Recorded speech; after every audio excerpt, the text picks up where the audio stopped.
Hi நண்பர்களே, இன்றைய தினம் நாங்கள் எங்களுடைய நண்பருடைய ஊருக்கு வந்திருக்கிறோம். அதாவது எங்களுடைய ஊர்லேருந்து எங்களுடைய நண்பர் ஊருக்கு வந்திருக்கிறோம். எங்களோட நண்பர் ஊரை பார்த்தோன்னு சொன்னால் ரொம்ப சோலையான இடம். பார்த்தீங்கன்னு சொன்னால் வாழை மரம், அது இது தென்னை மரம் அப்படின்னு சொல்லி பச்சை பசங்க ரெண்டு ஈக்குது. இந்த ஊரில் நாங்கள் வந்து இப்படி நாள் தங்கிக்கிறோம். பார்ப்போம், ஒரு வாழை தொலைங்க ஒன்று போட்டுக்கிறாங்க. சரியான பராமரிப்பு இல்லாததால் அது சின்னதாகவே ஈக்குது. எந்த விஷயம் எடுத்தாலும் நாங்கள் அதுக்கு சரியான பராமரிப்பு ஒன்று கொடுக்கணும்.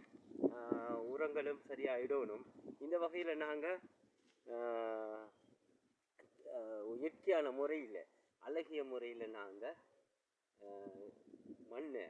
நிலத்தை மிகவும் திடமாக ஆக்குறதுக்கு அழகான முறையில் மண்புழு உரங்கள் செய்கிறோம். உங்களுக்கு தேவைன்னா நீங்கள் அழைச்சி கொள்ளுங்கள். அதே சமயம் நாங்கள் சமையலுக்கான அனைத்து விதமான உற்பத்திகளும் செய்கிறோம். அனைத்து விதமான தூள் வகைகளும் செய்கிறோம்.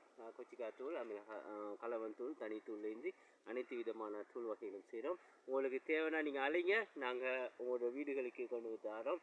இந்த வகையில் நாங்கள் தோட்டத்துக்கு தேவையான மண்புழு உரம் கொடுக்குறதுக்கு இந்த ஊருக்கு வந்தோம். நண்பர் இடத்துக்கு வந்த இடத்துல நாங்கள் இதை சுற்றி பார்க்குறோம். அழகிய இடங்களை நாங்கள் இன்னும் பசுமையுடன் இணைஞ்சிருப்போம். அழகிய உரங்களை இடுவோம். தேவைன்னா நீங்கள் அழைச்சி கொள்ளுங்கள். ஓகே நண்பர்களே, பாய்.